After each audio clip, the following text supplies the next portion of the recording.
Hi, everybody. Hi, everybody. Welcome. My name is Jordan Smith. I'm the Deputy Director at the National Book Foundation, and we are super excited to welcome you to our BookUp at Home virtual author visit. This is our last author visit of 2020, and I don't think I need to say that 2020 has been a year like no other, where we've really rethought how we're doing everything, including how we run our programs here at National Book Foundation. Really, the mission of our work is to work year round to connect readers all across the country with books, with authors. And of course, we're doing that in the virtual space this year. So I'm really excited that we're rounding out the year with a visit from Ibi Zoboi, and we'll be back in January with more visits. So I'll share some information about that after we hear from Ibi today. Before I introduce Ibi and turn things over to her, a really quick note of thanks to some of our funders who support our BookUp program, the National Endowment for the Arts, the New York State Council on the Arts, and the NYC Department of Cultural Affairs. So now I'm super excited to introduce National Book Award finalist Ibi Zoboi, who is no stranger to the BookUp program. She taught for BookUp for a time and has also been involved in our Raising Readers program, where we work with parents and caregivers around books and reading. To tell you a little bit about Ibi before I turn it over to her, Ibi was born in Port-au-Prince, Haiti, and immigrated to New York when she was 4 years old. She's the author of many books, including a National Book Award finalist, American Street, Pride, which is a Jane Austen remix, and recently a novel co-written with Yusuf Salaam of the Exonerated Five called Punching the Air. She's also the author of My Life as an Ice Cream Sandwich, which we'll be focusing primarily on today. Students who are joining us today from our BookUp reading program from all of our sites across the country will have already received a copy of this book or will be getting one soon. If you're not an official BookUp student, that shouldn't stop you from reading the book. You can find it at your local independent bookstore or at your local public library. Definitely check it out alongside all of Ibi's great work. So I'm going to turn it over to Ibi, and when we wrap up with her presentation, we'll have a chance for a Q&A. So you'll notice there's a Q&A function in the Zoom screen, so you can use that to submit your questions at any point, and then we'll get to those after Ibi's presentation. So super happy to have you here, Ibi, and I will turn it over to you. Thank you so much, Jordan. And thank you so much to the National Book Foundation for having me. I am proud to be the last author for this BookUp at Home program of 2020. I will kind of wrap things up a little bit for you young people who are watching and who are watching with maybe your caretakers or parents or educators. I know this has been quite a year. And I think my most cherished thing about this year, the thing that I held near and dear, the thing that I kept close to my heart was my imagination. I'm a writer, therefore I make up stories for a living. That is one of the best jobs. If you're thinking about doing the same thing, I encourage you. And even if you're not, I encourage you to really, really hold on to your ability to dream up new worlds, dream up other worlds for yourself. And in your imagination is where you can find hope and just another way of seeing the world. That is how I got through 2020. I was able to imagine what it would be like on the other side of this. What's 2021 going to be like? I wrote books. I thought up new ideas. And this is exactly how I end up being a writer and writing different kind of books. I hold on to my imagination. And this is what My Life as an Ice Cream Sandwich is all about. I think it's that way, right? My Life as an Ice Cream Sandwich is my first middle grade novel. Middle grade meaning it's for fourth graders up to eighth graders, right? Or maybe older. Actually, it's for anyone who is just interested about a little girl who has a big imagination, just like I did when I was 12 years old. I love this book so much. It's different. It's weird. It is different from my other books, but it's about the things that I care about the most. When I was talking about this year and I told you about how my imagination kept me kind of sane, That's part of the things that I love most. I watched TV and I only watched shows that brought me so much joy. I listened to music that brought me joy. I did things that brought me joy. And writing this book brought me lots of joy. And this is one of those books where I wasn't writing it for everyone. I wasn't writing it for every 12-year-old. I was writing it for my 12-year-old self. I grew up in New York City.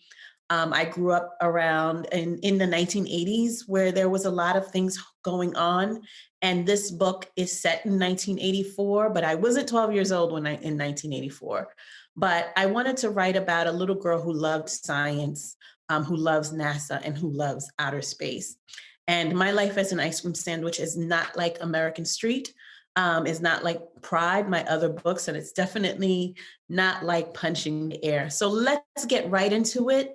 This is the book I want to share with you today because it brings me joy, and I hope it will bring you joy too when you see my presentation. So next slide. Now, I'm going to share with you why I wrote this book called My Life as an Ice Cream Sandwich, and I'm going to share with you why it's called My Life as an Ice Cream Sandwich. And what you are going to do at home, if you're watching, you're going to help me count down. I'm going to give you, next slide, top 10 reasons why I wrote this particular book. For every book that I write, I always have a reason why I'm writing it. And I can say that I have 10 reasons why I write each of the books that I write. And for this particular book, here are my top 10 reasons. Next slide, countdown, number 10. And if we were in person right now, I would have you counting down with me. And imagine a room full of kids yelling out the number 10. That's exactly what happened when I was doing not virtual visits, when I was doing in-person visits. I traveled to lots of different schools, and I would have an auditorium or a gym filled with kids, and they would be yelling out the number 10. Next slide. Number 10 reason why I wrote this book is because of my love of science fiction. So I told you I did all the things that I love while we were in quarantine. I watched lots of science fiction shows, and one of my favorite, it's adult, it's not for kids, is Black Mirror. And I love Black Mirror because I also love The Twilight Zone. So what is science fiction? And if we were together, I would ask you who loves science fiction. And I'm hoping that many of you already love science fiction as much as I do. So let's find out what science fiction is. So science fiction is a genre that creates stories based on scientific or technological advances. It is a genre that has certain characteristics or elements. And what are those characteristics and elements? Science fiction stories, of course, have to have science. Technology can be about the future, can be about time travel, aliens, robots, other planets, spaceships. And the most important thing that you need for a science fiction story is a wild imagination, which I definitely have. Not all my stories are wild or need a big imagination, but I definitely need some level of imagination to make up the stories that I do. Next slide. Now, if we were in person, I would ask you to name that science fiction movie or character. And I'm going to give you 2 seconds to name it. Next slide. Let's see. Do we recognize some of these characters? I hope you do. I already do, of course. We have Wonder Woman, we have Iron Man, we have Black Panther, and we have Shuri. Of course, you know these characters. And when I would show young people these, the ones who said that they did not like science fiction all raised their hands to say that they love these characters. So if you love these characters and you say that you do not like science fiction, guess what? All these characters are part of science fiction movies and comic books and stories. Number 9 reason why I wrote My Life as an Ice Cream Sandwich: old science fiction movies and TV shows. I already mentioned The Twilight Zone, but what other two series or movies or TV shows that I love? Star Trek. I used to watch a lot of Star Trek as a kid. It wasn't always fun or interesting, but it was there. And over time, I understood what was happening in those series. And this was the first time I realized that I kind of do like science fiction. Let's see what Star Trek was all about if you're not already familiar with it.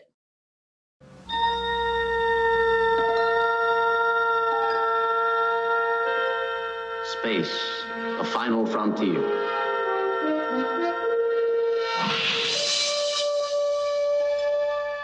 These are the voyages of the starship Enterprise. Its 5-year mission: to explore strange new worlds, to seek out new life and new civilizations, to boldly go where no man has gone before.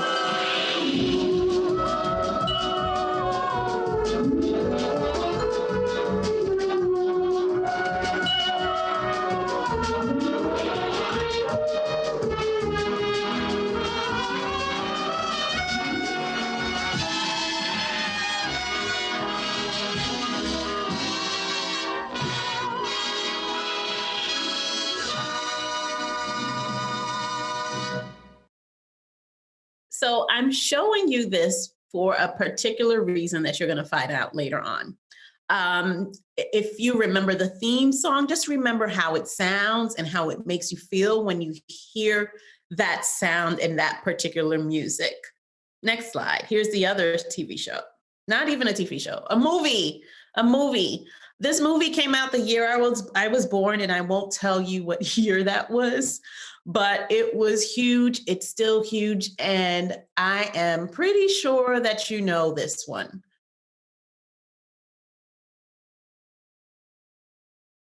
Let's play it and hear this is the trailer. Somewhere in space, this may all be happening right now.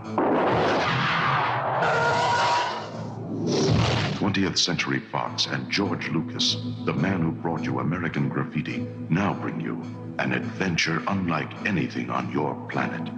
Star Wars. Here they come.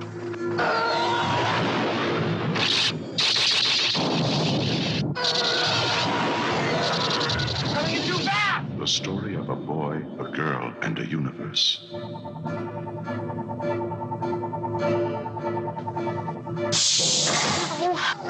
It's a big, sprawling space saga of rebellion and romance. It's a spectacle, light years ahead of its time. I am C-3PO, human cyborg relations, and this is my counterpart, R2-D2. Hello. No forces, no forces! It's an epic of heroes.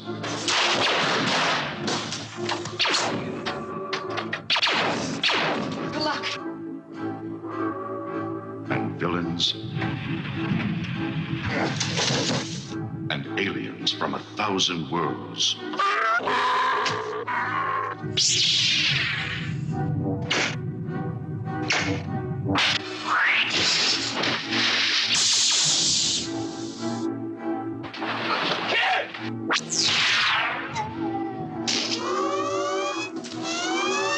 Star Wars, 1 billion years in the making, and it's coming to your galaxy this summer.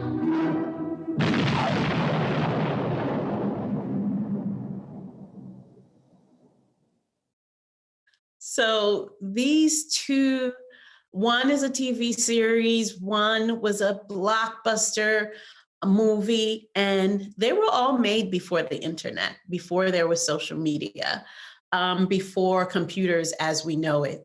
So the creators of both these, this movie and the TV series had huge imaginations to think about what it means to travel to outer space, what it means to, be on a spaceship and fight for good and defeat evil. Next slide. And these were the people who were on these spaceships. This is the Star Trek crew. And this is the stars of Star Wars. We know who those are. Luke Skywalker and Mr. Spock and Captain Kirk were all part of these huge science fiction movies and TV shows. So this is another reason why I wrote My Life as an Ice Cream Sandwich. I was thinking about who are space heroes and who were the space heroes that I was used to when I was growing up and the space heroes that you see now in movies and on TV. Captain Kirk, Mr. Spock, Luke Skywalker, and these guys. So these are the stars of different types of movies that featured aliens and astronauts. Apollo 11, The Martian are the recent ones. Next slide. What do all these space heroes have in common? And if we were in person, I would just have you look at the slides again. Let's go back 2 slides. Yep, look at these guys. What do they have in common? Well, I just told you, they're guys. And are these guys? These are not all guys. There is one woman. On the cover of Alien is Sigourney Weaver, who is the first woman to star in a science fiction movie. And that was, I believe, in 1981. So all these space heroes are white. They're either white men or one white woman, but they're all white. Next slide. And this is the back cover of My Life as an Ice Cream Sandwich. This is those space heroes that you just saw are what inspired this illustration here. My character is not white and she is not a man. She is a brown girl. You can see her brown skin here and her hair. So she doesn't look like any of the space heroes that I was used to growing up. So to boldly go where no girl has gone before, is the motto in this book, because no Black girl had at that time traveled to outer space in 1984. Not yet though, only in one show. And I'll tell you a little bit about that in a few more slides. Next slide. Number 8. Reason why I wrote My Life as an Ice Cream Sandwich. Uhura Nyota. Who is that? What is that? What does that even mean? It means free star. And who was that? So Uhura Nyota was a character in Star Trek, the TV series, and she was played by Nichelle Nichols. And she was the first Black woman to star in a science fiction movie. And this is what she looked like. There are a lot of people who dress like her for Halloween or when they go to Comic-Con and science fiction conventions. This was huge back then because no Black woman, very few Black women, if at all, had been on TV and much less on a spaceship. This is 1966. Now, here's a story for you. Nichelle Nichols did not want to continue playing Uhura because she didn't feel it was important enough. She was a classically trained dancer and singer, and she didn't want to be a secretary on a spaceship. But she had a friend who told her that she must continue playing Uhura on Star Trek because Star Trek is the only TV show that he allows his children to watch. And this man was very, very popular at the time and very influential.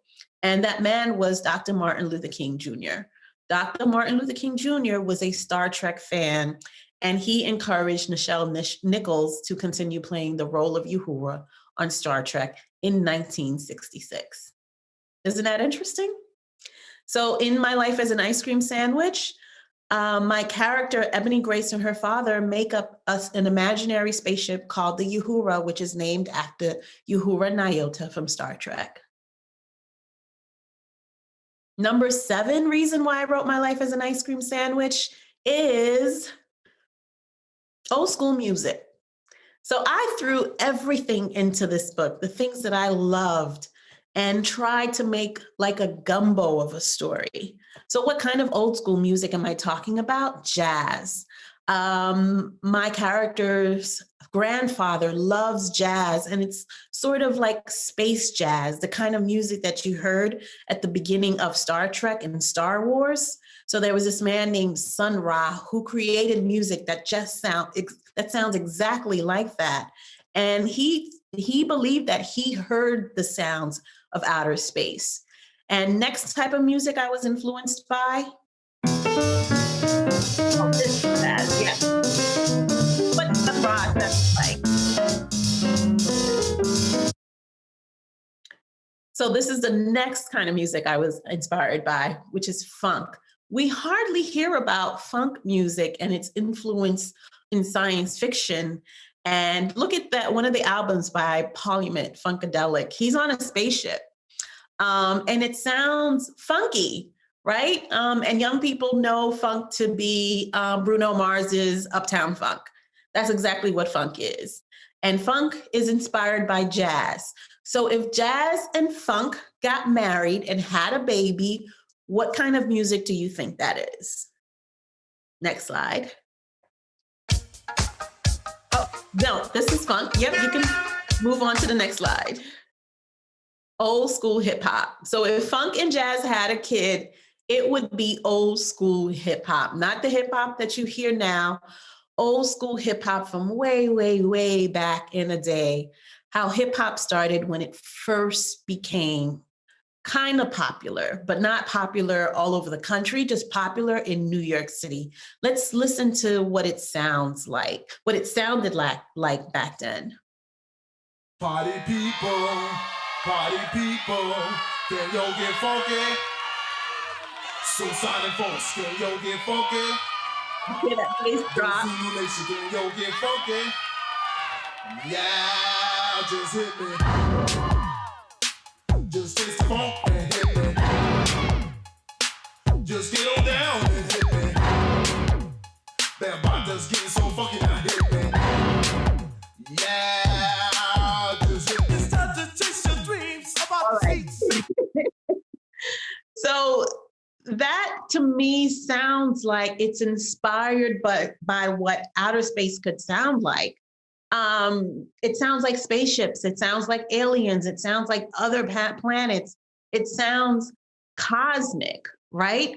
So Ebony Grace, my character, when she hears it for the first time, she already loves science fiction. She already loves Star Trek and Star Wars. And when she hears hip hop for the first time, she makes a connection. This sounds like the worlds that she imagines with her grandfather, those interstellar, planetary galaxies that she makes up in her imagination. So she makes the connection between what she reads and what she watches and what she makes up to the things happening in Harlem in 1984. So here's the number 6 reason why I wrote My Life as an Ice Cream Sandwich. Grandmas and grandpas. Ebony Grace, my character, has a loving relationship with her grandfather. And this was my way of making a connection between young people and older people and how the things that they both love can come together to create something new. This is a comic strip from My Life as an Ice Cream Sandwich. There are comic illustrations in there, and that's Ebony Grace and her grandfather sharing a moment where they are traveling on their imaginary spaceship together.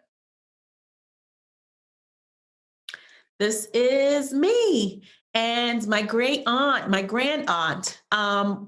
I was really close to her and I really, really admired the relationship that we had. She told me the best stories about when she was a little girl, which was a very long time ago. And it gave me a sense of history and what things were like back then. And without her stories, I wouldn't have an understanding of the past the way that I do now.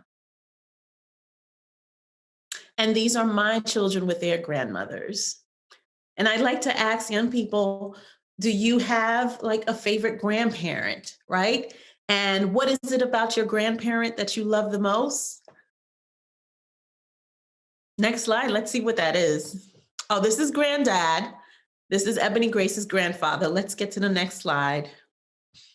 Grandparents and the stories that they tell are some of the most beautiful things about grandparent and child relationships. It's the stories that they tell. It's not just what they bake or the food that they make for you or the money that they give to you. It's the stories that they tell. And this is another panel from My Life as an Ice Cream Sandwich, where her grandfather is telling her an imaginary story about this spaceship and this evil force that's coming to destroy their spaceship. And that moment is just granddaddy giving, sharing a tall tale with his granddaughter. And this is something that brings them together, and this is their special type of bond. And when I share this with young people, I like to ask them, what is it about your grandparent that helps you to bond with them? What kind of stories do they tell? What do they share with you? What ingredients have they passed down? And this is how we understand our family history. This is how we understand culture. It's passed down from grandparent to child. Number 5 reason I wrote My Life as an Ice Cream Sandwich, the oral tradition. The oral tradition is, let's find out what that is. It's stories, beliefs, and culture that a group of people share by telling stories and talking to each other. How would you find out about your family history? How would you find out about your culture? It's sometimes not written down. It is sometimes told in tall tales. It explains where ideas and people come from. It is passed down from older person to younger person. It is older than books.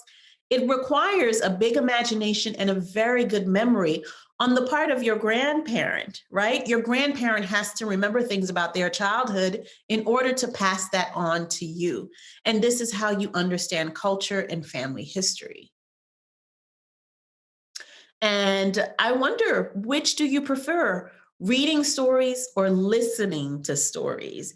And I truly believe that listening to stories is also like reading, right? Sometimes to understand your family history, you can't go to Google, you can't go on the internet to get a lot of the information that your family has. Sometimes you have to get it from a grandparent or a parent or a family member to understand your family's history. Number 4, New York City. New York City is where I grew up. There is so much history in New York City. There's so much culture, and I had to put it in My Life as an Ice Cream Sandwich. New York City then, as you can see, the Statue of Liberty and the Twin Towers, when they were the Twin Towers, and Times Square back then and Times Square now. Statue of Liberty now and New York City now. Yeah, that's downtown Manhattan without hours. Yep, you can play Alicia Keys's New York.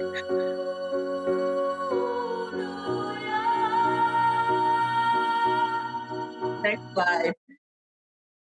And Harlem. My Life as an Ice Cream Sandwich takes place in 1984 Harlem. While Harlem is not the birthplace of hip hop, it certainly was influenced by the birthplace of hip hop, which was the Bronx. And it certainly moved or pushed hip hop forward. You can see the young men there, they're posing. The young man with the radio. This was part of childhood culture in Harlem, and I wanted to put that in a book. Next slide. Play culture in New York City, breakdancing, double dutch, cheers. These are all things I did when I was growing up in New York City. And let's skip this one. This is part of my favorite movie is, one of my favorite movies is Crooklyn by Spike Lee. And you could watch, it's a good example of what my childhood in New York City was like. But we're gonna skip that and get to this fun part, which is double dutch, which was huge in New York City. And I want you to see just the athleticism and the discipline that goes into this sport, that started as play culture. It's a game that we used to play on the sidewalks. And it became so popular. It's something that required so much skill that it is now an Olympic sport. Let's see it. Timing perfect.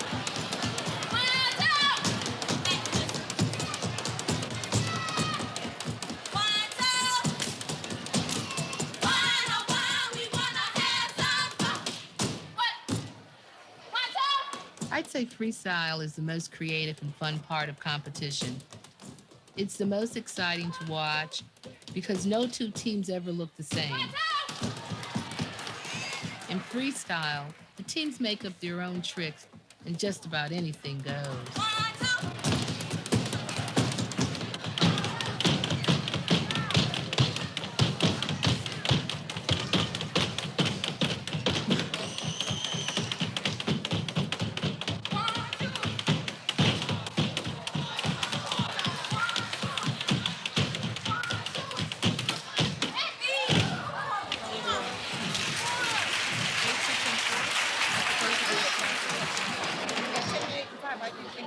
Divided by what? 3? 7.67. Like most competitive sports, the rules in Double Dutch are pretty technical. But basically, the jumpers and turners have to keep their arms and legs in the correct position and maintain good posture.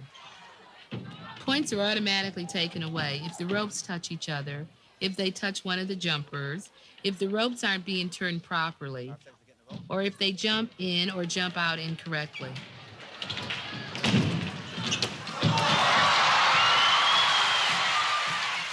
But to get the most points in freestyle, it doesn't matter if you come up with the most spectacular tricks in the world. If they can't be executed properly, your team is going to end up with a lower score. Don't touch each other. All right, we can go on to the next slide. I could watch this forever. We used to play on the sidewalks, not that good, right? You had to practice a lot to get to the point where you're competing. So that was a huge part of New York City culture, and it features in My Life as an Ice Cream Sandwich. The other thing about growing up in New York City was breakdancing. Breakdancing is going to be an Olympic sport, and it is a sport, a worldwide sport, and it started out on the streets in New York City, and it was created by kids, 12, 11, 10, 15, 16-year-olds. And let's see a little bit of that in this movie called Beat Street, which came out in 1984.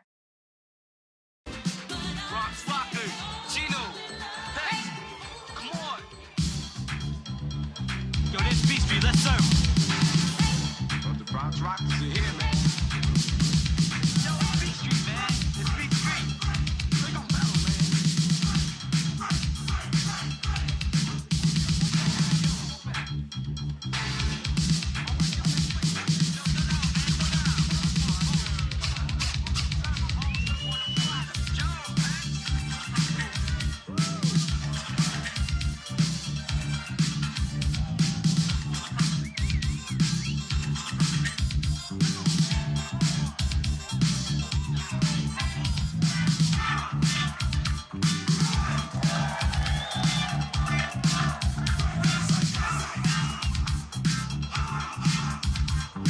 Now that is a girl right there. She is the only girl there. And here's Dapper Dan. Dapper Dan is huge now, but he's in my book. I think this is the only children's book that features Dapper Dan. Dapper Dan is a designer, and he started designing clothes for hip hop legends back then, and now he's designing clothes for people who are famous now. Next slide. These are his designs, Salt and Pepper and LL Cool J, and he's pretty famous still. Next slide. And something happened. He wasn't famous for a few years until Gucci put out a jacket that was the same jacket that he created a long time ago, and the internet went crazy. The internet called out Gucci for copying off of him after they closed down his store many years ago, and Gucci had to apologize, and they hired Dapper Dan to be a designer for them. And now Dapper Dan is doing what he did best in the 1980s, which was design clothes for hip hop legends. Number 3, let's get through these last few really fast. Number 3 reason why I wrote this book is the 1980s. There's so much about the 1980s to love. Let's see what those are.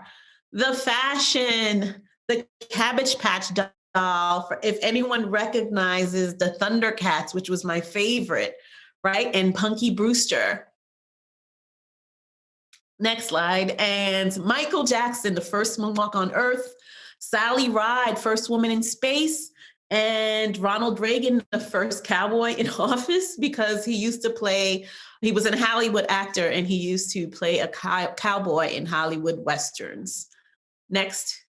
And these movies, Star Trek 3, the Ghostbusters, the original, and I can't believe how many kids have seen E.T. Everyone in the world has seen E.T. at this point, and it was made in the 1980s, and all these kids who were in that movie are now grown-ups with kids of their own. And what TV show that you watch now takes place in the 1980s?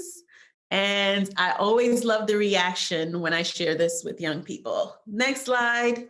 Stranger Things is set in the 1980s because the 80s were so cool.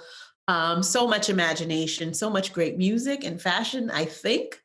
And lots of aliens and monsters and such. Next slide. And number 2, kids who are. I wrote this book for kids who are. Let's go down that list. Kids who are different, weird, creative, imaginative, natural storytellers, good illustrators, dreaming of outer space, having a hard time fitting in, not willing to change who they are. This was all the reasons why I wrote this particular book, My Life as an Ice Cream Sandwich. And the number 1 reason I wrote it for, do you sometimes feel like you're an alien on another planet? I do, especially now. I think a lot of people feel that way. And number 1 reason I wrote My Life as an Ice Cream Sandwich just as 12-year-old Ibi. And as a 12-year-old, I was, next slide, shy, awkward. I had a big imagination. I made up lots of stories. I didn't have a lot of friends. I love listening to grandmas, love the Twilight Zone. My favorite food was cornflakes. And my favorite thing to do was to write stories. So this is one particular book that is close to my heart. All the books are close to my heart, but this one, it was a me book, and I'm so happy to share this this presentation with you. It was something that brought me joy. It's something that continues to bring me joy every time I talk about it.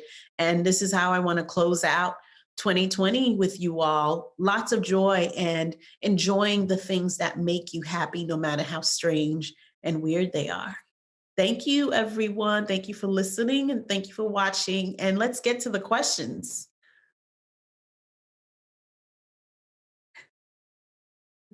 It was muted. Speaking of 2020, this new thing we have to worry about being muted.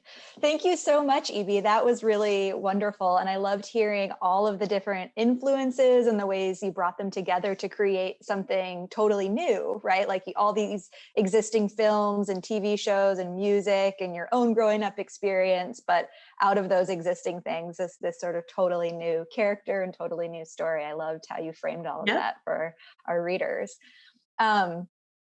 So we're starting to get a lot of great questions in, and I just want to remind everyone, feel free to keep adding them, and you can use the Q&A function to do that. But I'll get started with some that we've received so far.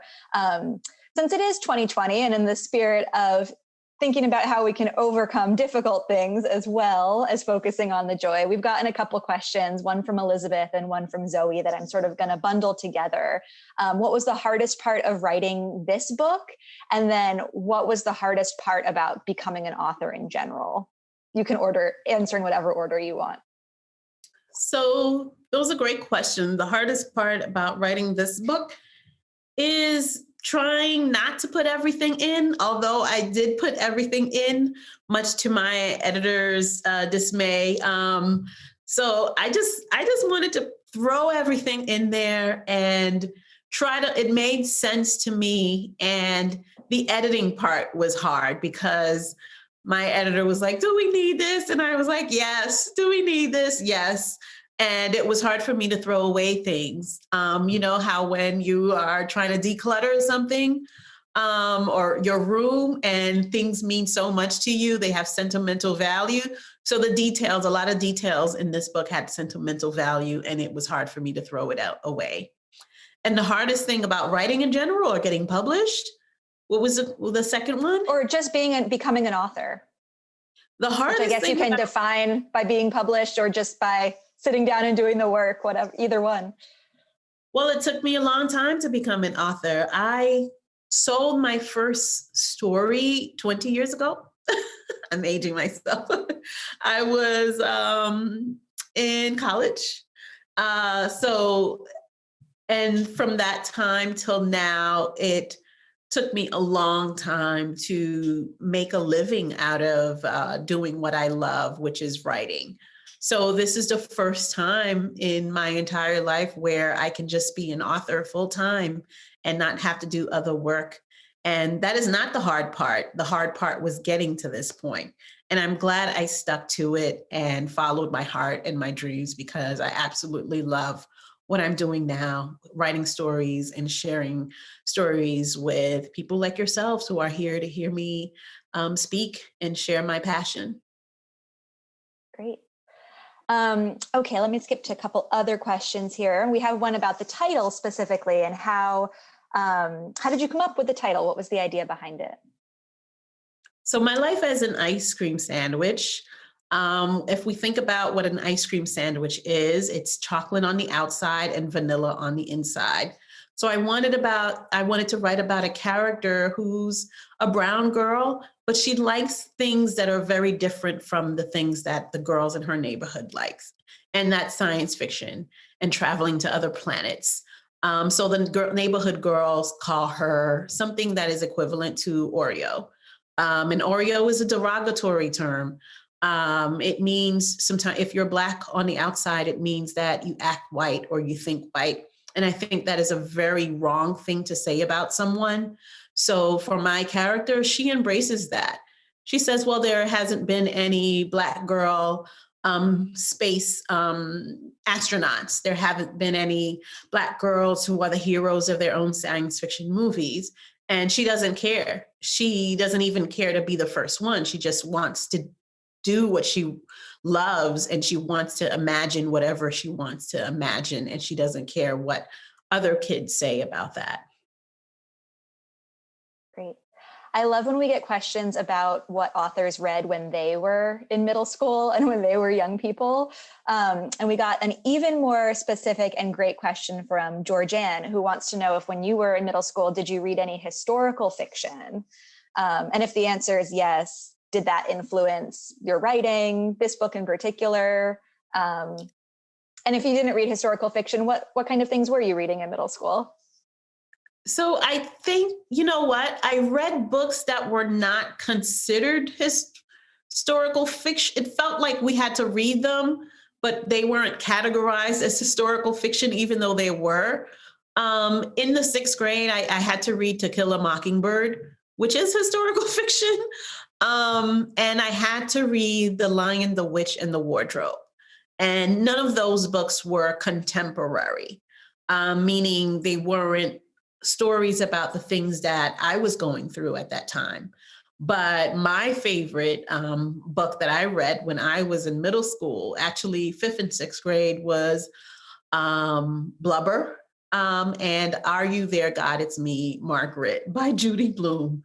And those books I read over and over again because I was going through the things that those characters were going through. And I related to them more, even though those girls didn't look like me, but they spoke to my experiences as a middle schooler.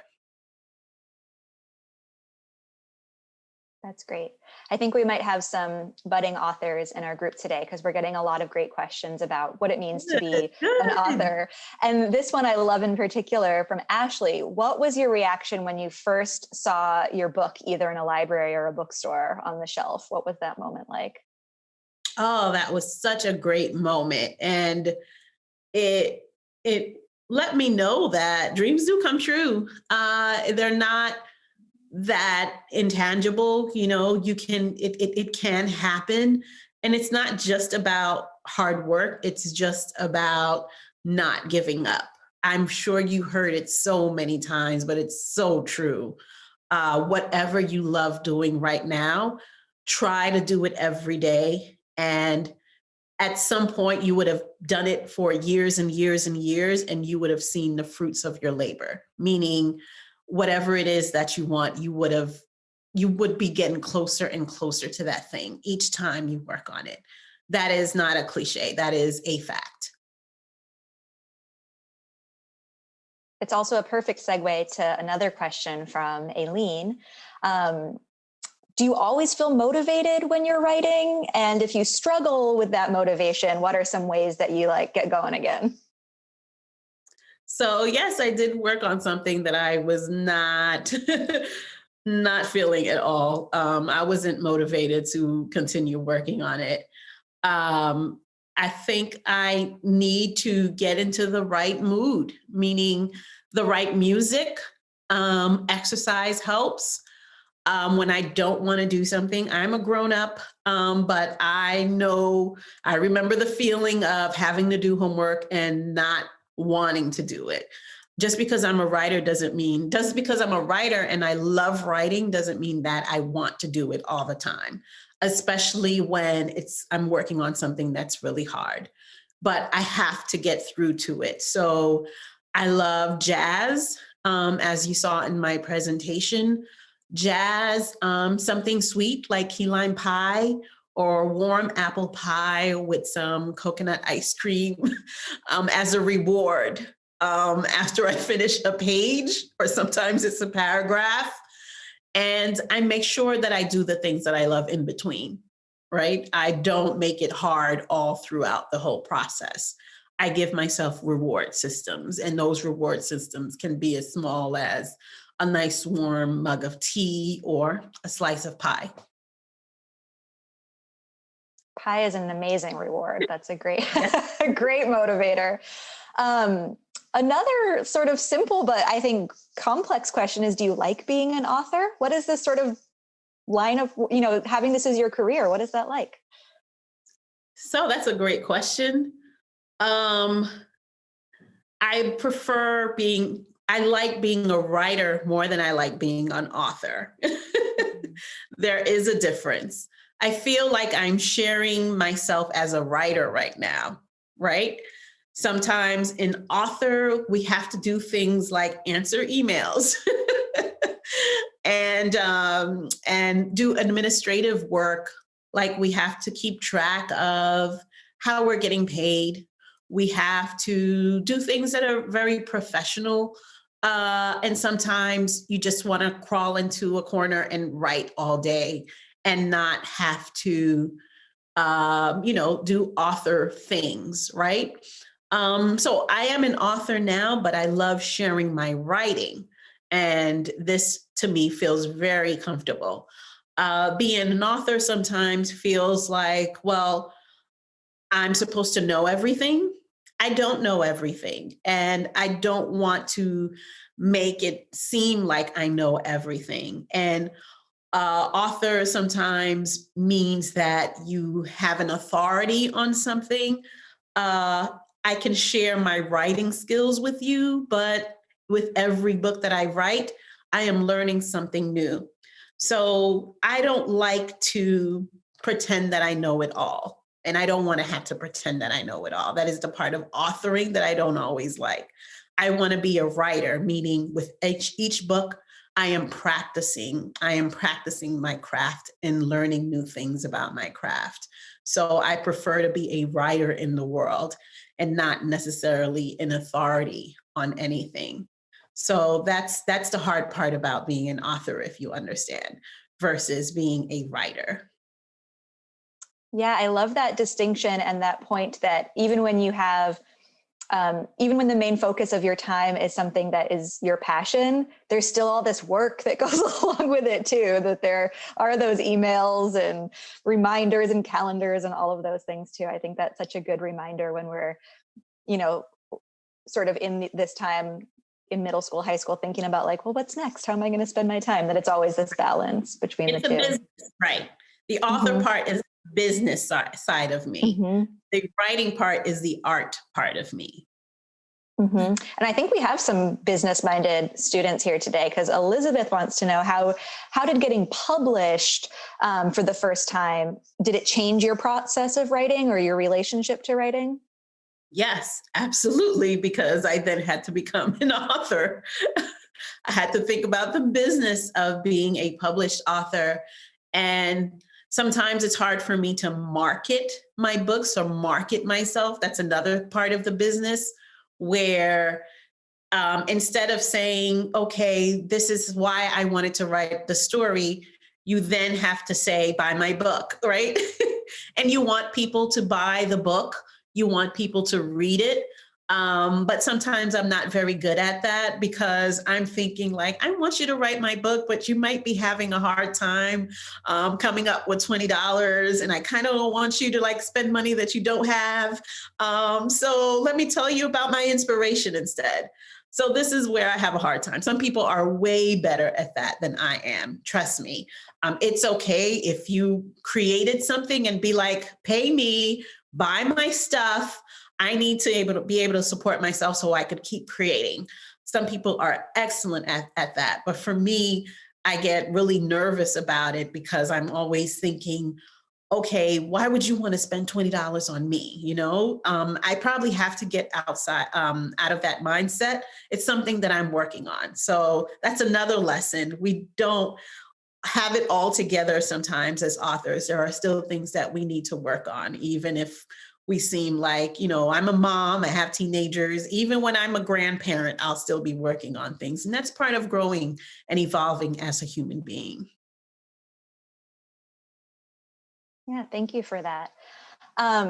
So a question from Casper, which you did touch on quite a bit when you were talking about My Life as an Ice Cream Sandwich specifically. So I want to sort of open this question up to your work in general of how did your time living in New York sort of influence you as a writer? Do you feel like your other work is influenced by New York, or did it all sort of get funneled into My Life as an Ice Cream Sandwich? And what's your sort of relationship to New York as a writer? Because we have a lot of New Yorkers tuning in today, I think. Everything I write is inspired by my growing up in New York City. So I'm also an immigrant. I was not born in New York City. I was not born in the United States. I was born in Haiti, and I came here when I was 4. So coming here from a very warm Caribbean island and coming to a bustling, sometimes cold city felt like a time warp, felt like I'd been transported from another planet to a whole new galaxy. And that's probably why I love science fiction so much. So American Street is not set in New York, but I wanted to write an immigrant story set in a city like New York City. Pride is actually set in Brooklyn, and My Life as an Ice Cream Sandwich is Harlem, New York City as well. So New York City, I can't help but write everything from that perspective, from my experience of being a New Yorker. So it filters into everything that I create.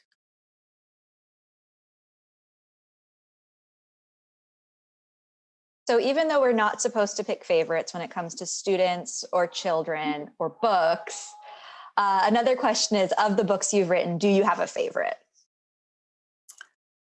I do. It is American Street. Is that because it was your first, or? It's because I got to write magical realism is another thing I love writing. And I like talking about just being Haitian and the Haitian American experience. But it is my favorite, but I love talking about My Life as an Ice Cream Sandwich and getting really nerdy about that. But yeah, I can say American Street. I think it's fine to have a favorite. Yeah, it's okay. But I feel like if you ask me this in about 2 years, I'll have a new one. I'm tease of what's to come. Yeah, I'm working on things that I'm very excited about. And ask me 2 years from now, Jordan, and I'll have a different answer for you. Yeah, we'll have you back to BookUp and we'll talk about that book. Yes. What other famous writers inspire you? Who are you inspired by? Octavia Butler. She was the first Black woman to write science fiction, to be published in science fiction. She passed away some years ago. And I am happy to say that I am working on her biography for young readers. And it will come out winter 2022. And I want young people to know how incredibly genius she was at a very young age. At 10, 11, 12, and 16, she had a huge imagination.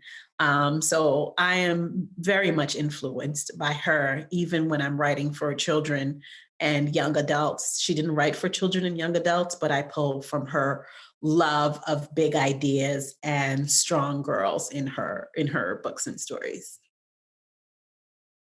Great. And to sort of round things out for us today, we were hoping that you could share with us 3 books that you would recommend other than your own work that our BookUp participants might check out. So let's see. And if you don't have 3 off the top of your head, we'll take what you've got. I do. Okay. Let's go with Tristan Strong, Punches a Hole in the Sky is the first in the series. The second one in the series just came out. I know it's Tristan Strong did something. And it's by Kwame Mbalia. Let's go with an oldie but goodie. Rita Williams Garcia's One Crazy Summer is one of my favorite. And I always like to just pull things from recent past. If you were not in middle school when that book was first published, so it'll be new to you, right? Even though it's older. And let's see. And my next favorite book is Stamped. There's going to be a Stamped Junior, I believe, for middle schoolers. So they're Stamped for high schoolers, Stamped by Jason Reynolds and Ibram X. Kendi, and Stamped for younger readers, which hasn't come out yet, but you could still read the other one. I love nonfiction. Nonfiction informs my fiction work. So I truly believe that's a book that every young person should read with a family member, with a teacher, and try to understand the ideas in that book so you can change the way you see the world. So sometimes it's not through fiction. Sometimes it's through nonfiction that you have a change of heart and you start to change your mind about how things are in the world. Thank you so much. And for BookUp students who tune in regularly, they're going to think we planned this because Rita Williams Garcia was our author who visited us in November, and she recommended your work. So they're going to think this is a setup, but I swear it's all organic. So you should definitely follow all these recommendations. So great. Thank you so much, Ibi, for being here with us. And we'll be back January 20th after the new year, featuring Tracy Chi, who was one of our National Book Award finalists this year for her book, We Are Not Free. So definitely, we hope you all who are here with us today tune back in January. And thank you again, Ibi, for being with us. And I hope you have a great rest of this totally weird, unprecedented year. Thank you so much, Jordan, for having me. Thank you so much, National Book Foundation and BookUp. I wish I could see your faces, but I know you there. I can feel you in my heart. Thanks. Thank you. Bye, everyone.